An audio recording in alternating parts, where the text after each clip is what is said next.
I'm Don Morris. This is my nephew William. You're watching Bosun Don Bushcraft, and today we are at the Hillside Fishing Pool in Cheadle, Staffordshire. And what we're going to be doing is a 125 aldi teepee fishing camp, just for a jolly good variety. And here is the lovely Hillside Fishing Pool. And I don't know if it will show up on the camera, but I can already see a large quantity of fish just stalking around in the water over there. Oh, look at them. You can see them down there, look. Ha ha ha ha. So, the fish are going to have to wait for a few minutes because I want to get the teepee up and ready and get all the camp sorted out as usual. Go and get some firewood to have in the old fire basket so I can cook some chicken later on.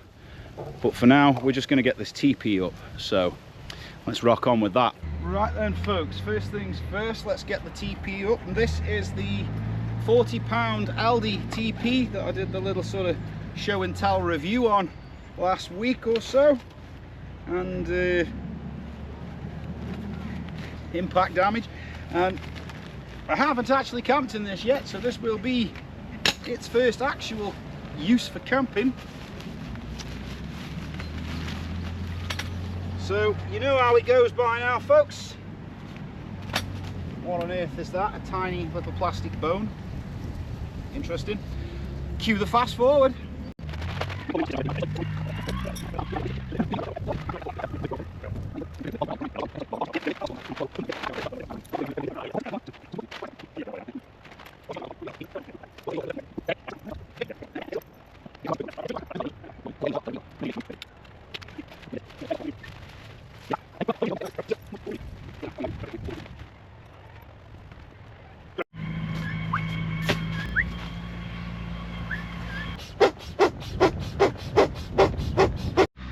Okay, camp is set up. We're all prepared for firewood. Bit of a noisy dumper truck going off. That's Gary, the owner. He's doing his dumper truck workings, building a path. Got bikes here. Got William here. And we've got this lovely little fishing point set up over there. So we're going to go and get set up, get some bait on the hooks, and get some lines in the water. Right then, lovely YouTube viewers. Gravelly bit again. We are almost set. I've got a second rod here that I kind of really need a rod rest for, and I did see one over there. I should have pinched it, to be honest with you. I might run round there and get that rod rest in a minute, put a bigger hook on it, and this one I'm going to fish from the bottom, whereas I'll go float on this one. So I think, actually, thinking about it, I might go get that rod rest now, save myself a bit of time, because I will, if I'm ledgering, I will need to do that. So I'm going to try a bit of a variety of baits here. I'm going to go for a bit of bacon fat and sweet corn, see what they do. There's a lot of carp in it, and I am not exactly a specialist carp fisherman per se, so I'm just going to see what we can do. Don't know if they will want bacon grease, but bacon fat, sorry, but that's what they're getting.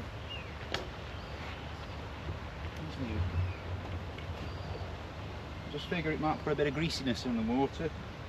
Nice bit of smell. Now if I can stop banging on this deck, we'll probably do a lot better. Like I say, because it's been such a warm day, I would expect it would probably be a bit better and happier about eating later on when it's a bit cooler. We have seen quite a few little babies swimming about, so we are expecting a bit of like little tiddlers nearly at them. So I've got the second line in the water, ledger bomb. We're fishing off the bottom with that one.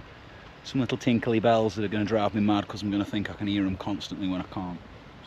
So it's been about an hour or so. I don't know, time's just disappearing on us really, but it's been a little while, and so far, other than we've both caught a stick and William's just caught a tree, it's a very quiet one here at Hillside Fishery. But it has been a very warm day. The aerators are running over there. It could just be that the time of day is putting them off a bit with the temperature of the water.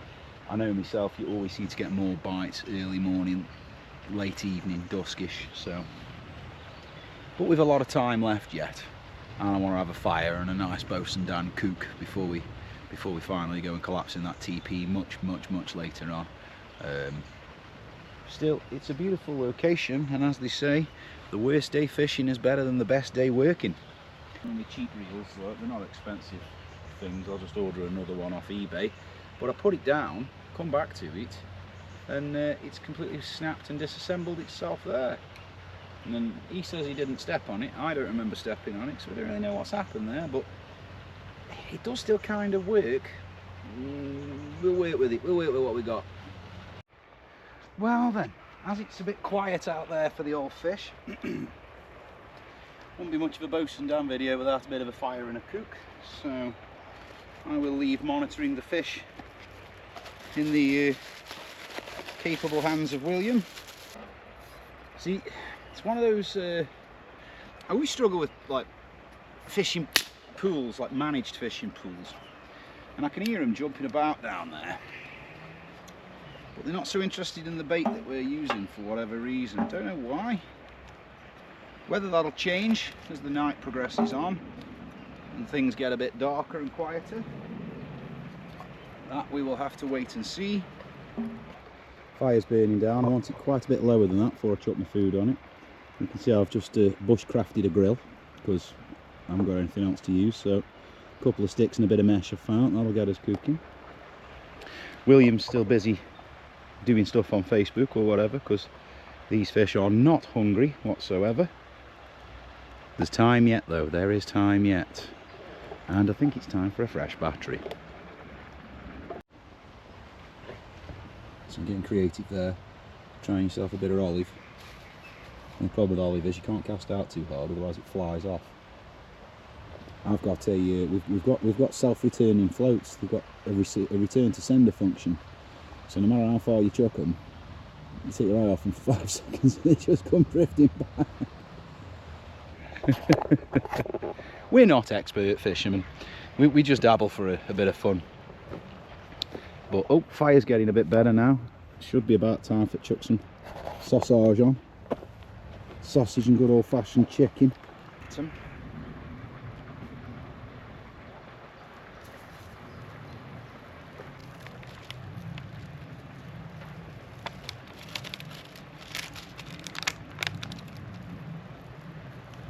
Yes. Let's let them get some bloody heat into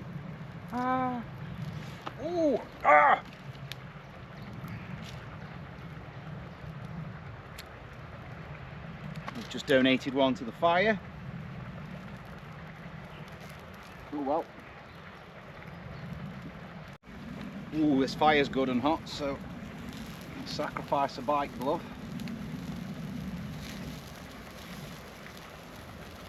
Well, this is the fastest barbecue ever. My word, these sausages are cooking quick. They're going to be a little bit charcoaly.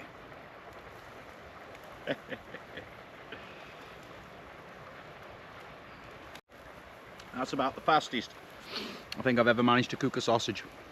It's literally like 5 minutes dead and it's cooked through. Unbelievable. Oh, that's good. I'm fairly starving now.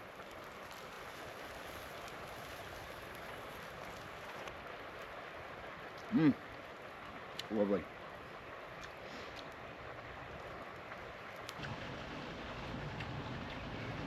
Meanwhile, just to tease us, tiny baby fish are at play down there.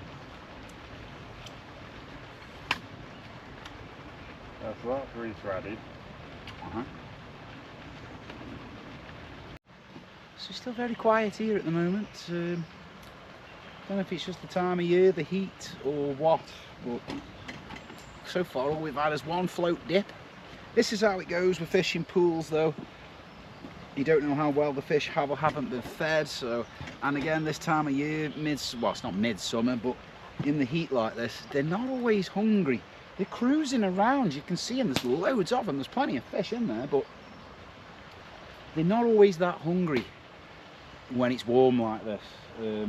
Mostly because they're cruising, you can see them cruising, they're jumping and flashing, but they're not actually even particularly taking things off the surface either, so they're not like taking bugs off the surface either. So chances are, just with the warmth and stuff, he might not be all that hungry.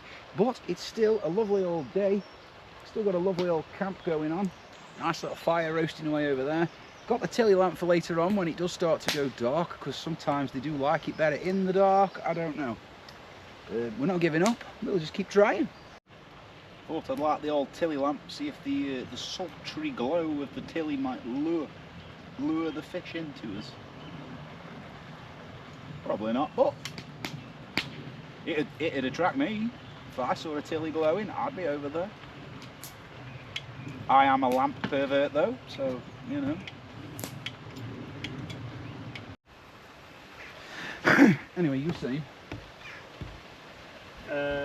Supernatural occurrences that took place in stateroom D340. The stories all reports regarding in what happened in it vary from a man killing his family in the cabin, to a woman murdering her husband, to a husband shredding his wife. Shredding? Yeah. A husband shredding his wife on the Queen Mary? Yeah. What room? D340. All that happened in one room? Yeah. What's wrong with that room? Never mind what's wrong with people, what's wrong with that room? Shredding his wife. What the hell does that mean? What, he stuffed her through a paper shredder or something? I don't know. I'll look at it. I'd kind of want to stay in that room. Take me K2, take me REM pod, go pretend I'm Adam Mark Explores and have a look at it. No, that was, like I say, I mean, you never know if it's just made up or AI or what, but that video sailing over where the Titanic sunk, and you can hear all the screams and all. I mean, you could, it's too easy to edit that yourself. I mean, I could make that. I could just run the editing software on laptop. I could make anything. Between what I can do on my laptop and ChatGPT and Microsoft Clipchamp, you can make all manner of things like. And if it is fake, I wish people would stop it, because it's just ruining everything, isn't it? Yeah, apparently back during the 60s, during one of the final transatlantic cruises before the ships had docked in Long Beach, a man went crazy and brutally murdered 2 women. His crimes were discovered and he was locked in his 3rd class stateroom, either B222, 224 or 226. The door was locked, so a guard was placed outside. A little while later he started pounding on the door saying someone was in their wedding, trying to kill him. The guard ignored him, thinking it was a ruse to escape. After a while the passenger quieted down and the guard had figured he'd gone to sleep. Next day, when the ship arrived in New York, the crew summoned NYPD and they went to apprehend the murderer. When they opened the door to his stateroom, they found the man had been ripped apart and his entrails and limbs spread all over the room. He couldn't have done that to himself, could he? No. So the murderer was locked in a room being murdered. What's the irony of that? Yeah. What is wrong with those rooms? Why is there always B rooms in there? What's that about? That's terrifying. Right, if you're there, it's not too. I must admit, the quiz at Queen Mary, well, it's not that frightening here at the moment, really, because Queen Mary wouldn't fit on this pool, so it's not really a big deal. Robin Williams wasn't in the Great Out. Not Robin Williams, John Candy? Yeah. That's it's the same as the film The Edge with Anthony Hopkins. You've seen that? Brilliant film. Oh no, you haven't. You're gonna have to watch it. Anthony Hopkins and the guy who accidentally shot that girl on a film set, Alec Baldwin. Brilliant film. And the bear in that's a bloody massive. It's a Kodiak bear as well. A bloody big Kodiak bear. And that was a tame bear as well that we trained. And they said similar things, like it was a lovely, but every now and then he could do something and you were like, yeah. And its handler would be like, no, he's all right. He's, you know, they're loud, they're big and they're noisy, but he's all right. He's not being aggressive. That's the problem with bears, particularly grizzlies. If you stroll upon one, you've only got one option. Stand your ground. You might die. Run, you're definitely dying. You run from a grizzly, game over. So the iconic bald head bear from the Great Outdoors was played by Bart the bear. Bart the bear, that's it. He was a 9-foot tall Alaskan brown bear. 9 foot Alaska. I thought, aren't grizzlies bigger than brown bears? I'm sure grizzlies are bigger than brown bears. 9 foot bloody tall. And he weighed over 1,700 pounds. And he's actually appeared in 20 different films. So my estimation of a grizzly's weight was way out there. And I said 900 to 1,000, and that's. And it was the same bear in The Edge. Was it? I was going to say, because it's a monster. Yeah, the bear in the edge is, honestly, when you watch that film, like when you see it stood next to him, it's bloody enormous. I thought grizzlies were bigger than brown. Look that up, are grizzlies bigger than brown bears? Brown bears can be, living along the southern coast of Alaska, these bears can weigh between 400 to 635 kilos. 635, that's a cow. Yeah, they stand up to 2.7 to 3 metres tall on the hind legs. A 3-metre bear. The absolute largest brown bear subspecies is the Kodiak. That's, yeah, Kodiak bear. They can reach 770 kilos. And that's what they called it in, I don't know if he is a Kodiak or not, but in the movie they refer to him as a Kodiak bear. Yeah. Bloody Nora. Grizzlies, 2.1 to 2.4 metres tall. So a brown or Kodiak bear is bigger than a grizzly? Yeah. Well, there you go, we've learned something today. Every day's a school day.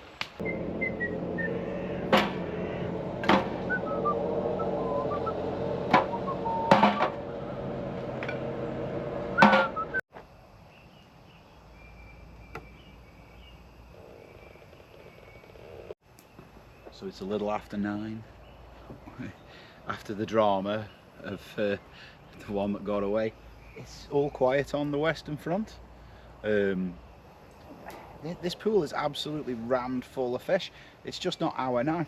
They're jumping and flashing. I think really what's going on is this time of year, being June, I just think the fish have got other things on their mind. I just think they've got other things to do, and they're really not interested in our fishing, and they're really not interested particularly in feeding at all.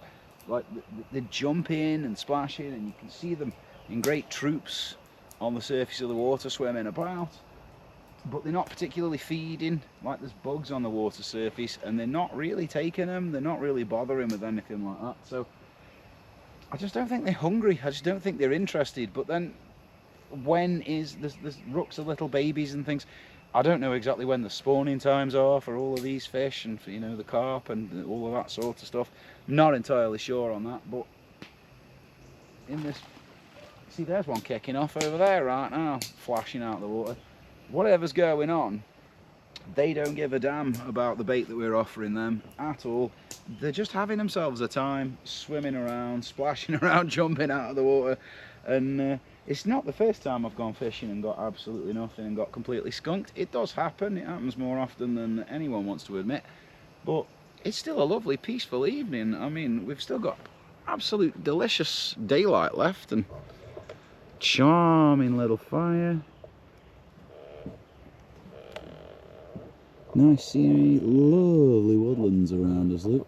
Just the moon creeping out of the clouds over there. We've had a couple of nibbles, float's gone down a few times, but nothing worth writing home about yet. Like I say, maybe first thing in the morning would be better. I'm not an expert fisherman, I wouldn't know. I'm assuming there's got to be a time of day, but like I say, fish are living things too. They're doing whatever it is that they're doing. And whatever it is that they are doing, they're doing a hell of a lot of it. Like, they haven't stopped all day leaping about and flashing out the water and doing fish things. But whatever it is that they're doing, it ain't eating. It's not eating. They are not hungry at all. And there's no one else here. It's not like they've been overfed or anything like that, because there's no one else fitting. A couple of times when I visited this place before, there's not been a vast quantity of people fishing it, so it's not like it's overfished and they're all overfed. They're just doing the fish business, and that does not seem to include eating our bait. So we're still here. It's now approaching the hour of 11. We're still getting absolutely skunked. But we've got a beautiful scenery, a fire in the background, a 40 quid aldi teepee, and a tilly lamp. I mean, what more could you ask for, really? It's a perfectly, beautifully peaceful night, and I have been promised, courtesy of Afton's Entertainment, the first ever evening of Afton's After Hours, where I've been promised ghost stories. So Afton's After Hours presents Spooky Nights. I forget that people are going to watch this and not have a damn clue what the hell we're on about. I can't even see my float, and yet I can still see your orange one. I can just see mine. I'm never using a yellow float again.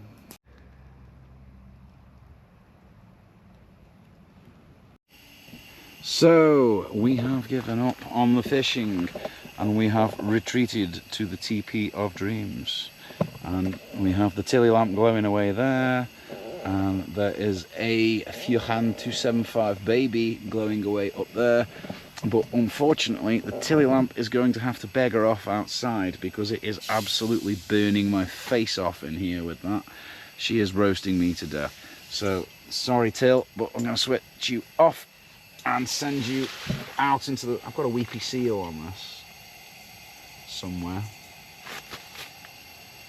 The tank isn't leaking, can't be, but anyway, we'll deal with that. We'll let her go, and it's time to switch to kinky GoPro light. In the face. Where's the filter? Where's the filter? Oh, I put the filter away. No, let's put the filter back on. So,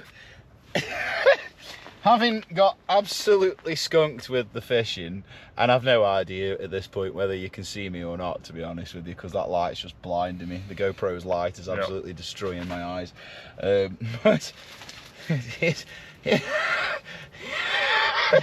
here's William's chocolate brioche croissants that look like somebody's ran over a tiger that was in a plastic bag.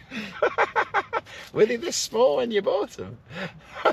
You should ask for your money back. They seem to have shrunk.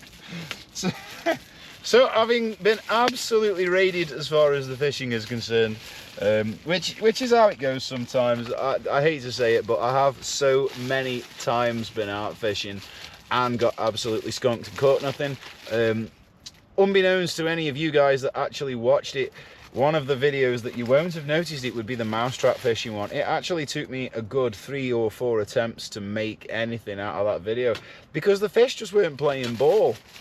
And it wasn't that the device wasn't right or the device itself wasn't catching them. It was literally just that the fish weren't playing the game. They just weren't interested that day. And I can state to that. It's not even that it's flat, it's concaved. Like, it's literally, you've turned it parabolic. The other one's at it.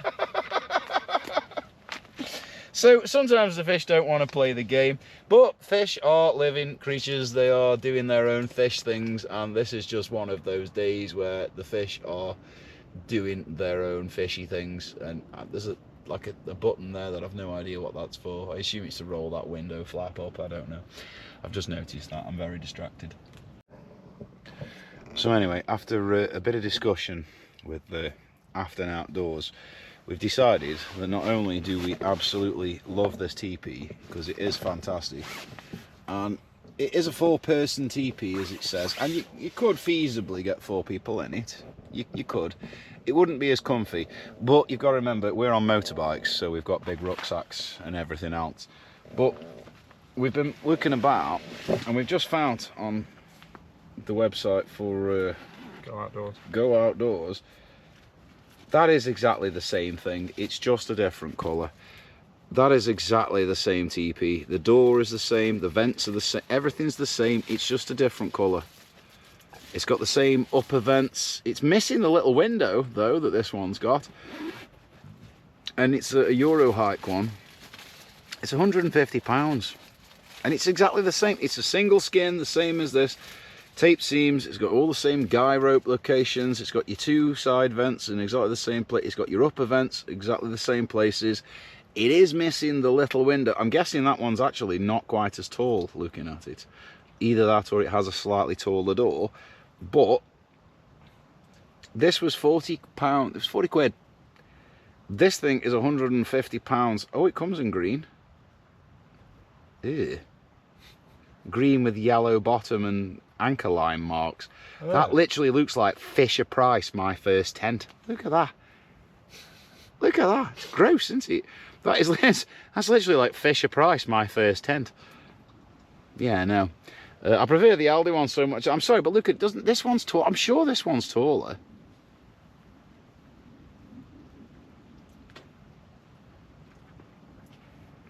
It's great for those looking for a high quality, durable and easy to set up tent, blah blah blah blah. Hydrostatic rating of 2000, which means it, go on then, show us, provides excellent protection against wet. This one, I've got the bag somewhere, this one's exactly the same hydrostatic rating, 2000. Nobody knows what a hydrostatic rating means. It's just words. I should know what it means, but I don't, and I don't care. I still spray them with waterproofer anyway, because I don't trust any of that nonsense. Center pegs, durable, made of durable steel, which adds to its stability and longevity. God, don't they write nonsense when companies get AI to write for them? Jeez. Oh, the total weight of the tent is 4.7. Oh, this thing's kicked its butt.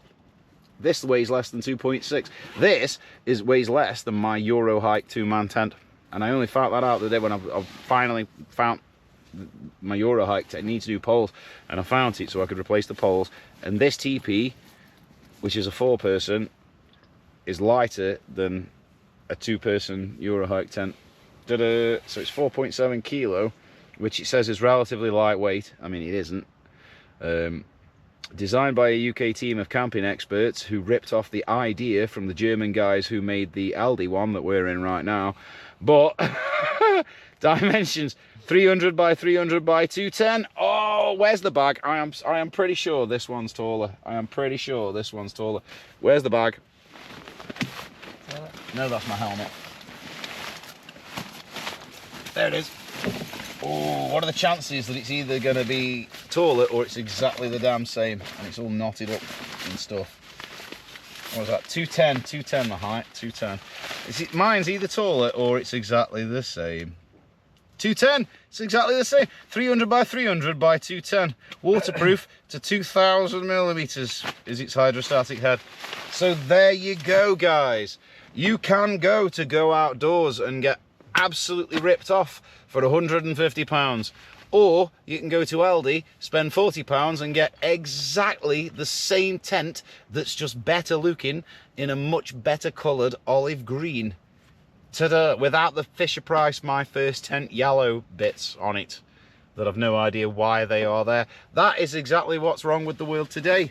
That is exactly what's wrong with the world today. This is the exact same thing, but that's 150 quid. This is 40. It's insanity, isn't it? But some poor person out there will have gone to go outdoors and bought that, and because it's got Euro hike written on it, they'll feel like they got a better tent, and they haven't. What they've got is an uglier version of exactly the same tent. It's nonsense. You heard it here first, folks. You heard it here first. I know I ranted about that a bit. I do apologise, but it's always nice to find out that you've not been completely ripped off. And I'm going to stop this rant right now because it's taking up way too much time and it's going to make this video unconscionably long, and we don't need that. And I think we've probably shown you as much of the teepee as we need to. So for right now, I'm going to say good night, and hopefully, depending on what happens in the morning, I might personally squeeze a little bit more fishing in the vain hope of actually catching something, because it didn't go so well today. The fish were not playing the game. So I'm going to shut off the old GoPro and get back to you guys in the morning. And I'm just going to get back to some good old-fashioned after hours ghost stories and otherwise nonsense, and apparently also go outdoors shopping and everything else. So we'll see you in the morning. Good morning. It's a little after 5 o'clock.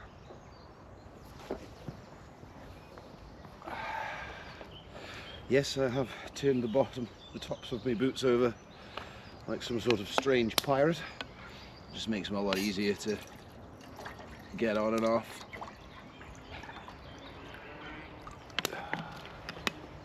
Coffee.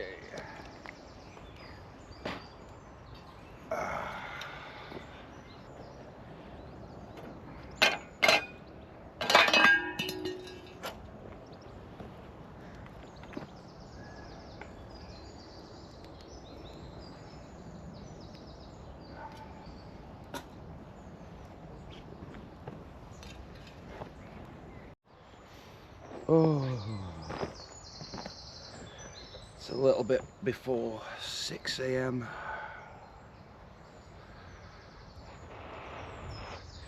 Vitamin coffee.